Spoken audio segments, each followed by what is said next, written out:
Hello, good morning, no? So, sa lahat ng mga nakaantabay dyan, meron ako sagutin. Quick live lang to. Sasagutin ko lang itong post ni Larry Silva kung saan sabi niya, inaangkin lang daw ng Katoliko daw na tayong may-ari ng Biblia dahil sabi niya, ang mga apostol daw ang nagsulat nito. Well, ang masasabi ko dyan, Larry Silva, nagkakamali ka. Ha? Larry Silva, kung nanonood ka man ngayon, masasabi ko dyan, nagkakamali ka. Ang ginawa ng mga apostol, yung kanilang mga sulat lang. Halimbawa, nagsulat si Pablo. Hindi siya ang gumawa ng sulat ni Mateo. Hindi siya ang gumawa ng sulat ni Juan. Hindi siya ang gumawa ng sulat ni Pedro. Sinulat ni Pablo, yung sa kanya lang. Okay? Yung sa kanya lang ang ginawa niya. Kaya mali yung sinasabi mo. Pangalawa, nung ginawa ng mga apostol ang kanilang mga sulat na siyang naging bahagi ng New Testament, hindi nila hawak yung sulat ng ibang apostol. Hindi nila hawak yun. Hindi nila compile yun. Nagsulat sila, hindi nila compile yun. Okay? Wala tayong record na dala-dala ni Mateo ang sulat ni Pablo. Wala tayong record na dala ni Pablo ang sulat ni Juan. Katunayan, nung si Apostol Juan ay na-exile doon sa bukid, sa bundok ng Patmos, hindi niya dala ang sulat ni Pablo, hindi niya dala ang sulat ni Pedro, hindi niya dala ang sulat ni Mateo, ang dala niya yung sulat niya, yung Gospel of John at yung Book of Revelation. Gospel of John ang dala niya. Kasi yung Book of Revelation, doon lang niya isinulat sa bundok ng Patmos, kung saan siya na-exile. Kaya mali yung sinasabi mo, Larry Silva, talagang napakalaking mali nun. At hindi kasama ang Old Testament, no? Hindi kasama ang Old Testament nung kanilang isulat ang New Testament. Hindi kasama yon. Hindi isang libro yun, ano? Sabi to ni Marilyn, good morning, Brother JD. God bless. And Adventurous Rons, magandang umaga, Bro JD. Mali yung mo, Larry Silva, ha? Yung mga Hudyo naman sa Old Testament, writer ng Old Testament, nung sila ay nagsulat ng Biblia, hindi na nila ikinumpile yan. Kalat-kalat nga yan eh. Ikaw talaga, Larry, wala ka talagang alam, no? Kalat-kalat yan. Actually, sa Biblia, sa Lucas 4:18, nung si Jesus ay nagbasa sa loob ng sinagoga, isang scroll lang yung binasa niya. Kaigting nga lang yan eh. Pero wala sa loob ng scroll na yun ang buong aklat ni Isaias. Wala. Mali talaga yung mo, Larry Silva. Naku, sobrang talagang mali mo. Pinapakita mo lang na nagre-rebat-rebat ka ba kay Paul Alima? Wala ka namang alam eh. Ano pa? Hindi kasama doon ng New Testament. Bakit? Kasi hindi tanggap ng mga Judaismo ang New Testament. Hindi bahagi yon. So, sino ba ang nag-compile ng Biblia, Old and New Testament into one book, Larry Silva? Katoliko lang. Wala namang iba eh. Actually, noong taong 382 AD,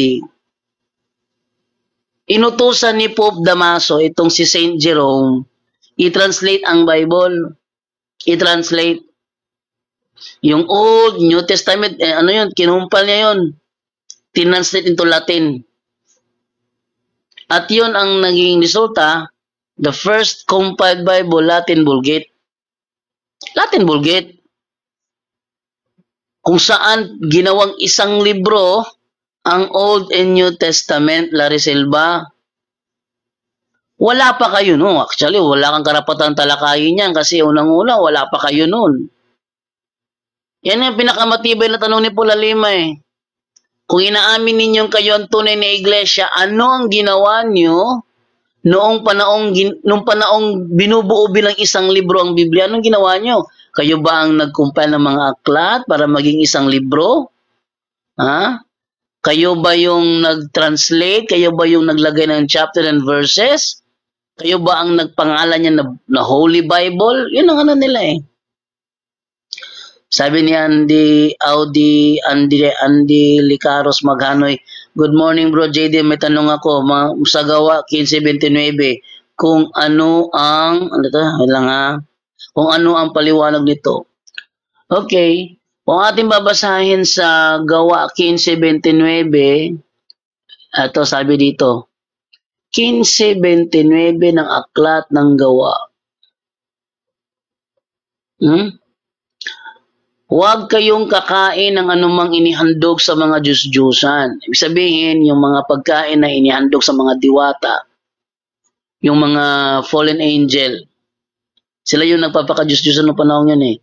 Duda nga ako itong si Baal, kasi may mga exorcism kasi talaga dito, exorcism, na kapag tinanong, Satan, tell me your name, sasabihin niya, Baal. So malamang talagang may Baal na nagpakita noong unang panahon.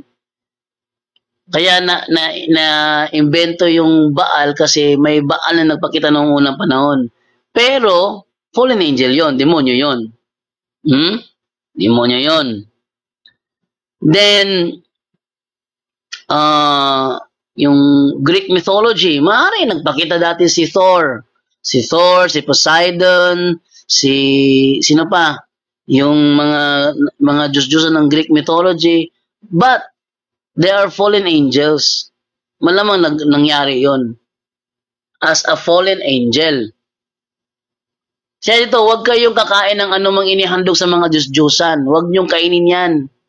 Ngayon, yung mga protestante na maliit ang nalalaman sa Biblia, ikinakapit sa mga ribulto ng Katoliko sa piyesta. Mali.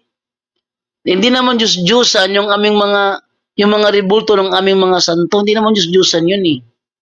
Actually, walang turo sa Katoliko na Diyos-Diyosan yun eh. Namamaratang lang naman sila. Tingnan nyo tayo ay hindi kumikilala diyang Diyos-Diyosan. Tapos sila ang kumikilala diyang Diyos-Diyosan. Tapos tayo pinararatangan na sumasamba sa Diyos-Diyosan. Tayo daw ang may Diyos-Diyosan. Diyos-Diyosan kayo yung nagtuturing niyan Diyos-Diyosan, hindi naman kami. Pangalawa, ng dugo at ng hayop na binigti. Ang ibig sabihin nito, yung dugo, hilaw to. Hilaw. Nang panahong ito, sa gawa 15:29, mayroon nang kumakain ng dugo. Sa panahong ito, huwag kayong kakain ng anumang inihandog sa mga Diyos-Diyosan, ng dugo at ng hayop na binigti, dahil sa panahong ito, mayroon nang kumakain ng dugo. Ngayon, yung dugong kinakain ba nila, luto? No. Wala kasi kayong background eh. Ang dugo na ito, yung hayop, tinutuhog nila ng tubo sa liig. Tubo para lumabas yung dugo. Ano ang purpose noon? Naniniwala kasi sila na ang mga Diyos ay naninirahan sa katawan ng mga hayop. Kaya kapag nahigop nila ang dugo ng hayop na yun, parang pakiramdam nila yung kapangyarihan ng Diyos ina-share sa kanila. Ngayon, kaya ginagawa nila yon, hilaw na dugo yon. Hindi naman yan, dinuguan eh. Actually, kailan na-invento ang dinuguan? Tanong this chat GPT ha? Kailan na-invento ang dinuguan? Chat GPT nga na-invento ang dinuguan. Ang dinuguan, isang putahing Pilipino. Tama? Pilipino lang yan eh. Isang putahing Pilipino nagawa sa dugo ng baboy. karaniwang may laman loob, sili at suka, at walang tiyak na petsang imbento. Dahil ito ay katutubong lutuin na umusbong mula sa sinaunang gawi ng mga Pilipino sa nose to tail cooking o paggamit ng lahat ng bahagi ng hayop para hindi masayang. So, bago pa dumating ang Kastila noong ika-16 na siglo, ang mga katutubong Pilipino ay marunong na gumamit ng dugo ng hayop bilang sahog. May mga tala sa ibang kultura sa Asia, Thailand, China, Vietnam na gumagamit din ng dugo sa pagluluto kahit posible na sabay-sabay o magkakahiwalay na pag-develop ang ganitong putahe. Tingnan nyo, nasa mga 16th century lang pala ito na imbento eh. Oh. So, isabihin, sa panahon ng mga apostol, wala pang dinuguan, putahing Pilipino to eh. Paano dinamay sa ang dinuguan doon sa Gawain 17:9? Oh, mali yun ha. Mali yun. So, hindi kasama ang dinuguan doon kasi nung sabihin ng Gawa 15:29, meron ng kumakain ng dugo pero hindi pa naimbento ang dinuguan. Pag inilapat mong dinuguan dyan, you are barking at the wrong tree. Okay? You are barking at the wrong tree. Huwag mong ilapat dyan ang dinuguan dahil hindi dinuguan yan. You're taking it out of context pag nilasa yung dinuguan yan. Yung hayop na binigti, ano naman yon? Yung hayop na namatay na hindi nakalabas yung dugo. Ha? Sabihin ng hayop na binigti, namatay yung hayop, hindi nakalabas yung dugo. Halimbawa, nasagasaan. Nasagasaan lang, namatay. Tinamaan yung ulo, hindi nakalabas yung dugo. Oh, yun, binigti yun. At huwag kayong makikiapid, yung makikipag-sex outside marriage. Oh. Kaya, huwag yun. Maraming pinagalitan si si Charlie Kirk doon sa isang babae. Sabi niya, pag nabuntis ba ako, sisirain ko na lang yung yung pagiging kolehiyo ko. Dahil nabuntis ako, kailangan ko alagaan yung baby na yon. Wala ba ko karapatan ni abort yun, sabi ng babae. Sabi ni Charlie Kirk, huwag kang makipag-sex para hindi magbunga. Kasi ginawa mo yan, kailangan responsable ka. Huwag mong patayin yung walang kamalay-malay dahil sa kalokohan mo, sabi ni Charlie Kirk sa kanya. Oh, yun na, pakikiapid, bawal yun. Layuan ninyo ang mga yan para sa ikabubuti ninyo, paalam. O, yun ang sagot ko sa tanong ni Andy Licaros Maghanoy kung ano ang paliwanag ng Gawa 15:29. Kaya balik ako sa topic ko, sa mga nakiklaim dyan na tunay daw silang iglesia, hingan nyo sila. Ano ang ginawa nyo? Nung panahong ginawang isang libro, ang Old and New Testament at tawaging Bible. Anong ginawa nyo? Pag walang maibigay na sagot yan, ibig sabihin hindi sila existing nung panahong yun. Ha? Hindi sila existing nung panahon yun. Kasi kung existing sila, meron silang may pakita. Brother Jando, ng panahong yan, 382 AD to 405 AD, kami ang nagkolekta niyan ayon sa world history by ang mga protestante, ang siyang kumolekta ng mga, sana may ganun. Kaso walang ganun eh. The father of Protestantism, sumulpot lang noong 1521. Oh. 1517 si Martin Luther lumabas, naitayo niya yung kanyang church, Lutheran Church, 1521 to 1522. So doon siya na lumabas. Sabihin may Bible na. Sabi ni Rodod, bot-bot na sad. Sige. Kung bot-bot ni tagaay ko be, tagay ko ko Rodod. Kung kinsang protestante ang nakahimo og Biblia Old and New Testament into one book sa tuig 405 AD kaysa 405 AD manigawas ang Latin Vulgate. Ha? Sabi ni Juan Rodod sa naman ang nambutbuta. Kani mga ingon ani ba nga mga klaseng nga tawo nga wala na ilang gihimo kundi magsurang-surang, may naingon na i-block.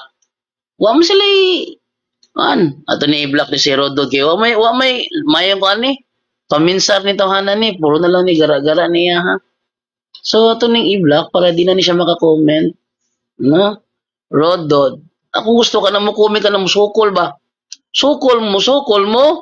Di ko anong comment-comment lang niya, di mo sukol. O sige, ato ning i-block. Kay di mo ni mo sukol na ako. Block na to niya. Di mo ni mo sukol. Ah, okay. Akong gusto ka na mo sukol. Akong gusto ka na mo sukol. Sukol ba? Ito mo, kuha tao, Jando. Kaya ko pa matudan nga sayot mong istorya. Kay mo ni ka maturan. Kaya kung gusto. Pero gara-gara lang ha. Pero sulang-sulang lang. Makasala man ta na. Kay, o kita emotional ta, makasala ta. Maanoy man ta sa kwan. Puro la gara-gara, umutbot na sad. Nya umutbot nya wak kay hatag ng tubag, sige hatag ko ng tubag be. Kinsay nakahimo sa libro Old and New Testament into one book. Kisa may nakahimo na kung dili Katoliko. Sige daw ko no, Rodod. Before ka na ko i-block. Tagay ko na ko bignaba kay kami na ibalan. Sige na Rodod. Kuan be? Hatag imong answer be before na ko ni i-click ning block oh. Oh, Black Rodod. Alam makita mo, ayan o. Ayan o. Black Rodod. Ha? Black Rodod. O, sige. Confirm na lang ko lang o. Confirm na lang. Sige, tubaga kung pangutana be. Kisa may naghimo ano ko sa kalibro. Si Kristo ang ipamatuod ayaw ng inyong pundok. Ay, suko lang ka, sakitan lang ka. Ay, napamutbot. Ina, nasakitan lang ka. Kay makita manggod, wala mo ga-exist anang panahon na. Sakitan lang ka, Rodod. No? Sakitan lang juga. Wala man mo ng panahon na. Simok angkon, tinuod mo. Pero wala mo ng panahon na. How come na mo tinuod? You have no right to say nga tinuod mo. Kung wala mo ng panahon na, mas may pamsulti ka, nga ning gawas lang mo, kaya na private interpretation sa Biblia, mo lang nang gawas ng pundok ninyo. Ayaw ing na, nga namutbot ko, wala kay kahatag na tubag.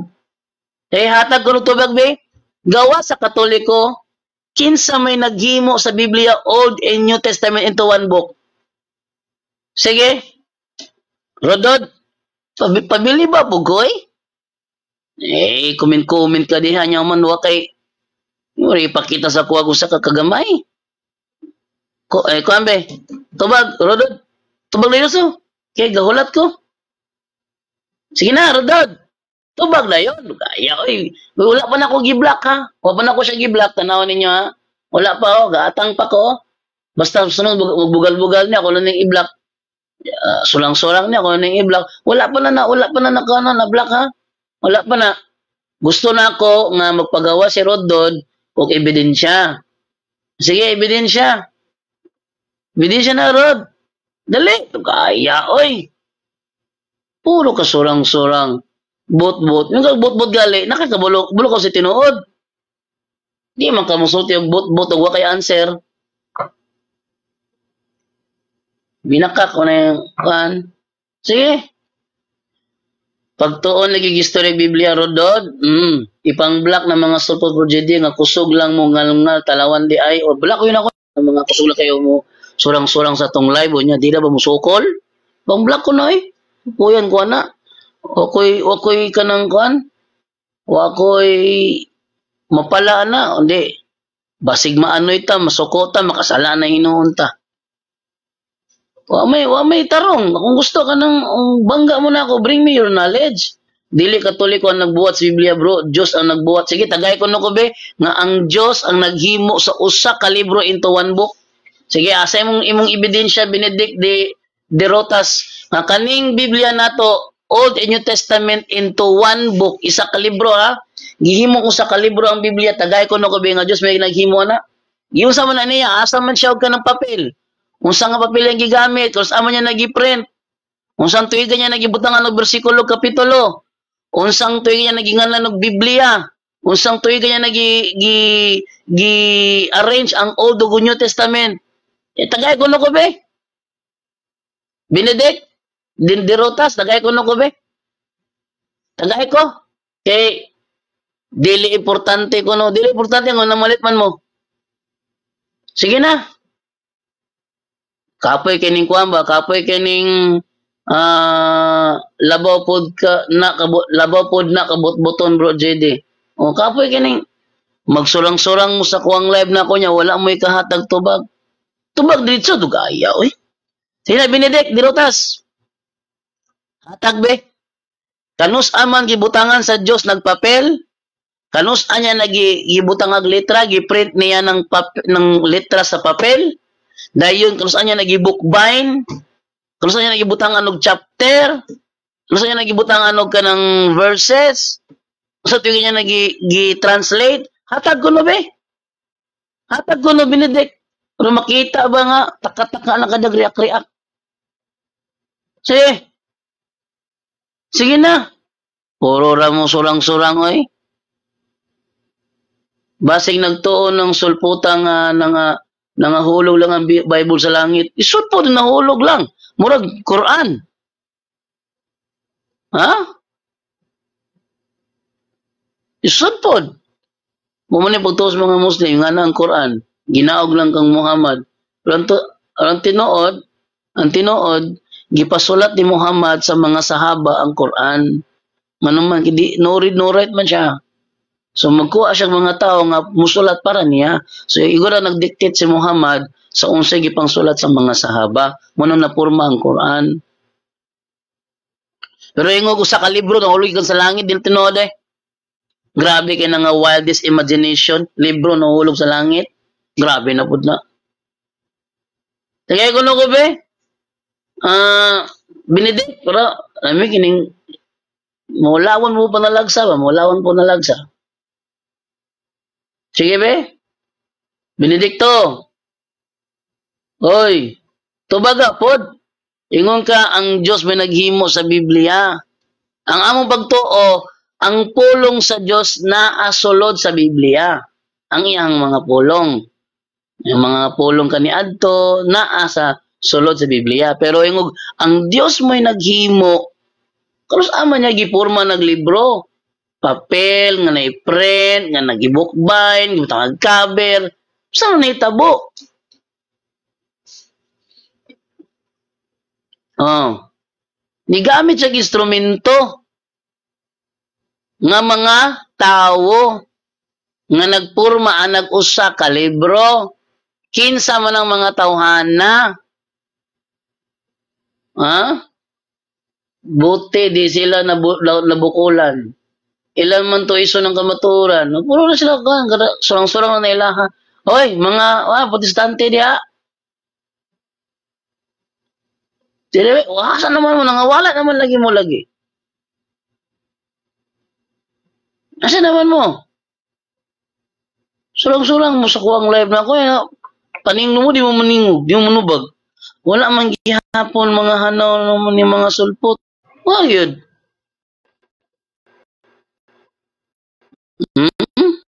Wag yun.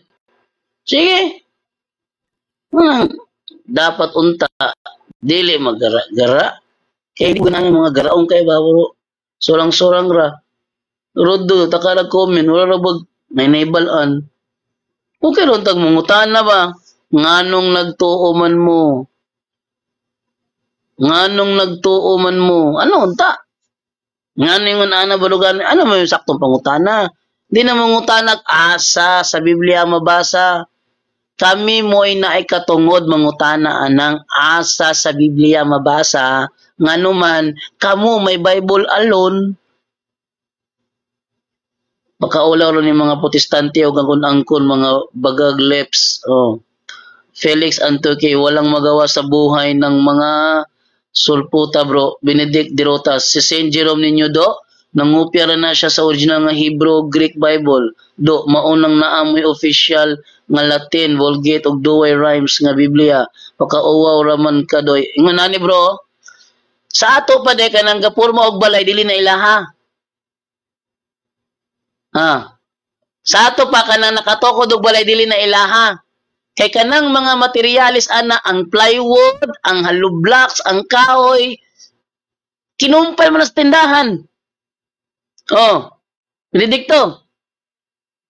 Ang kanang gihimo nilang atop gikumpay na sa tindahan. Ang tindahan na nagkumpay na. Oh, ilang gipalit. Ilang gipalit para na sila atok. Basta mo dili na iyahang atok. Kay ang nagkumpala na ang tindahan man. Kanang kahoy, hollow blocks, simento, balas, plywood. Kanang mga gipurma og balay. Sa ato pa dili ang nagpurma ng balay dili na mo'y tagiya. Mo'y pasli mo. Wait lang, tumatawag. Wait lang ha. So, tubagon ni be. Bro! Ay, di ko marinig. Wait lang ha. Wait lang. Siya bro! Hello bro!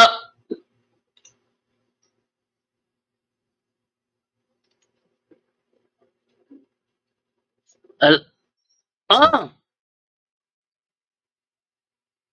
Hmm. Nagla-live ako bro.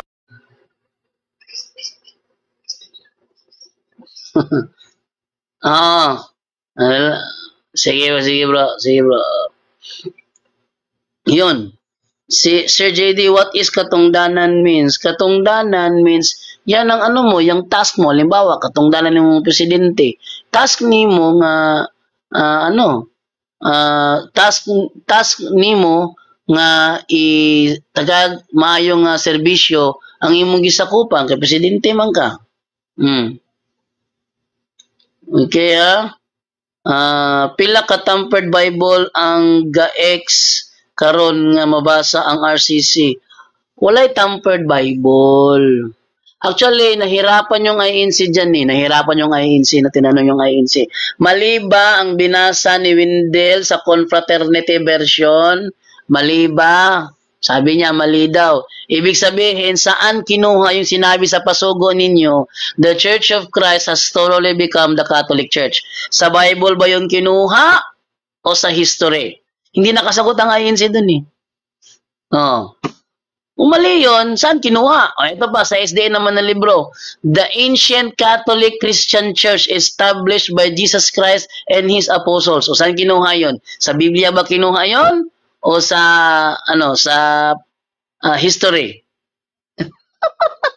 Ang problema kasi, inaangkin na, dinideny pa. Okay? Yan ang problema dyan eh. Actually, walang tampered na Bible eh. Ang alam ko lang tampered yung ginawa ng INC. Kalain mo, sa 1824, hunong kamos yung pagpakasala, ay kundi ko mga hunong, mga matay kamo, kundi ka mo muto nga ako mao si Kristo, tawog dili Diyos. Ha? Unya ang 1:1 nagsulti nga si Kristo, sa Kristo Diyos. Nya sa 1824, tawog dili Diyos. Samanto, grabe ka itong o Roman 9:5 sa maong Biblia nagsulti si Kristo nga mao ang Dios.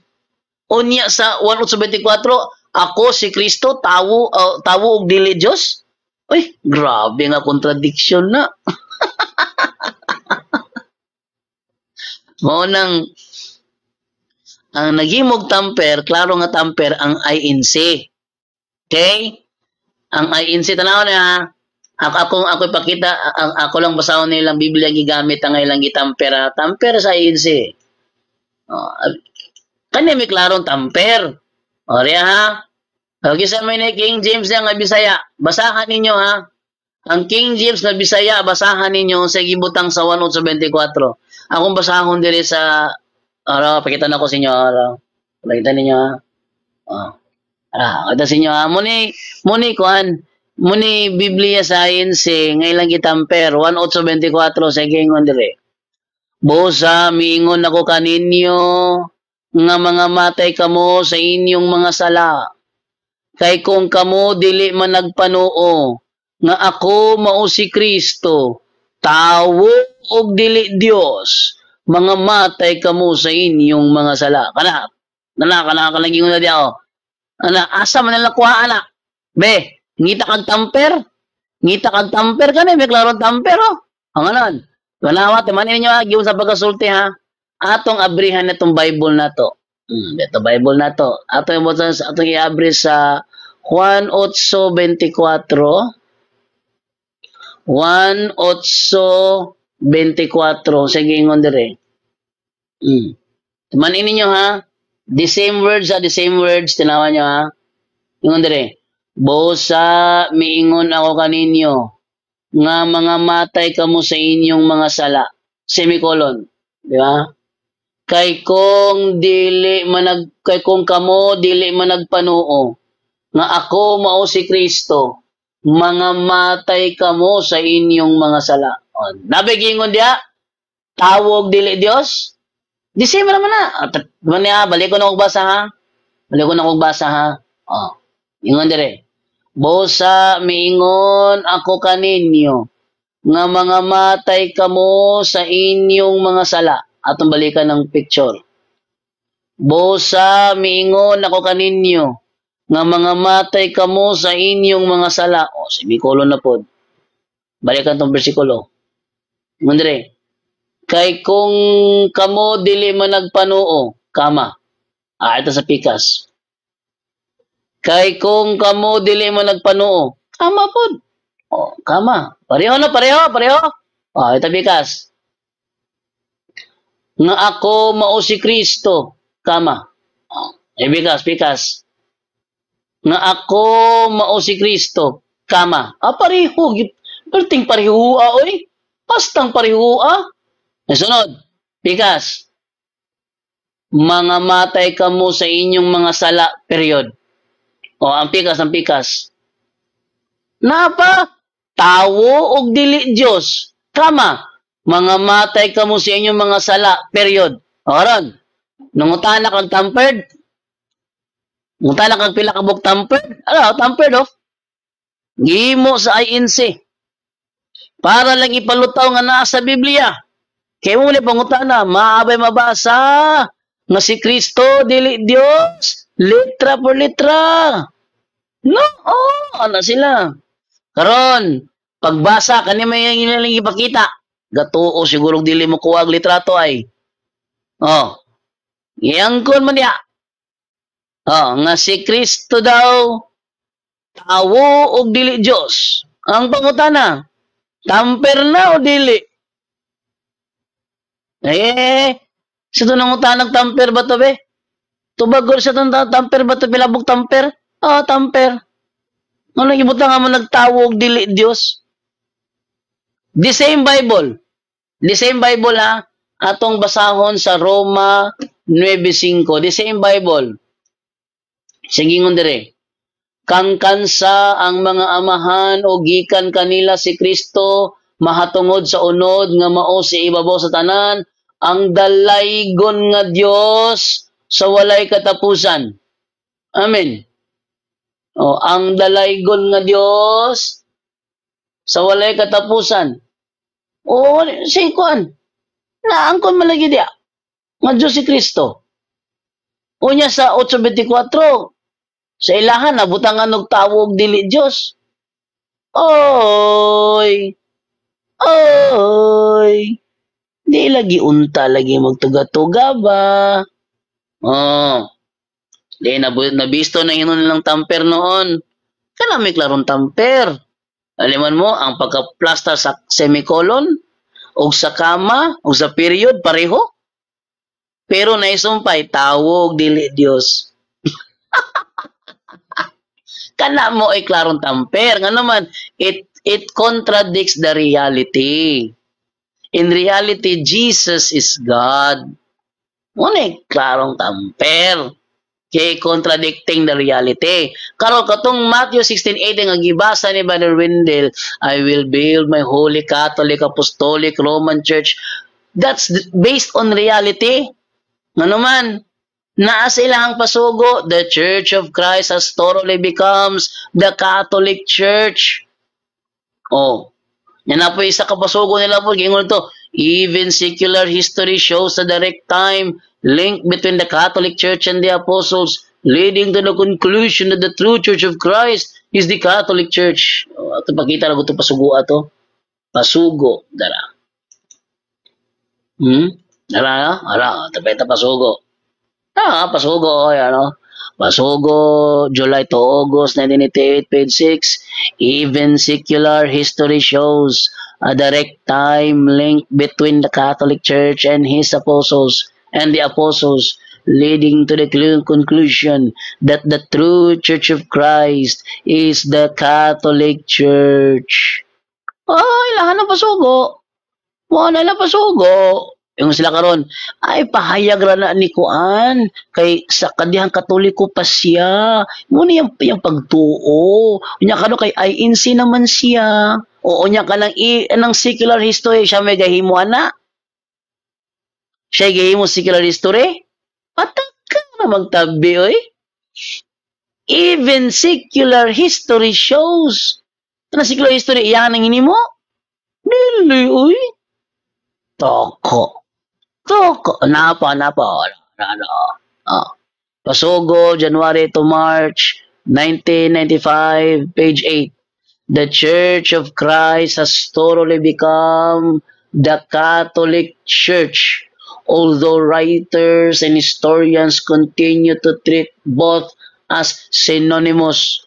Oh, the Church of Christ has thoroughly becomes the Catholic Church. Thoroughly becomes the Catholic Church. Therefore, kanang Iglesia Katolika, Apostolika Romana, mo ng Catholic Church. Oh, di sipiat na pod. Di ba? Nya katong pag-showdown lagi hadlok man ng RCC pakita tong dili to tampered kung hadlok pa wala unta nakuptan ni Ramil Parba. Pataka lang yan. Tabi oy. Kung nahadlok pa, wala gipakita sa moderator. Kung mahadlok pa, wala. Tanaw to nitabo ni Roy Refugio sa INC dito sa Kuan. Sa Loon. Bangas lang pala Darwin sa Loon. Sinitabo. Sa dihang hulman ni Padre, pakita ang iyang tanawon niyang libro. Gihatag ba ni Roy? Wala. Sige mo ni Roy, pagpalit mog inyo. Oh, unta yung sa Darwin, hulman man ni Ramil Parba nga mo ang libro gali. O nya kanong karang inyo ha, di mo pahulam. Amay na di mo kami mangulam. Yan na ni Father Darwin si Roy Refugio. Kung siya, hadlok ko no ang RCC ipakita. Anong hadlok RCC ipakita? Si Father Wendell ato, amo siya istoryahan. Unyon sa puga sa diyang gikuha. Ingon si Father Wendell, pagkuha nila ang nasyang unahuna, basin daw kunog magisi. Basig mag-isi ba? Siyempre, ugisiun pa lang ngunya be. Mas may nang dili matatsa. Una, ipangutan ng INC. Ipangutan ng INC. This aman ninyo gibase ka ng gingos ninyong pasugo, the Church of Christ has thoroughly becomes the Catholic Church. Asa mo nyo nagibasihan? Sa Biblia o sa history? O, asa mo nyo nagibase na? O, nakatubag ba nga INC? Waoy. Dili lagi, unta lagi magkuhan-kuhan ba? Kay, wag yun mo daganan. Ha? Wag yun mo daganan. Ang inyo kung kanon.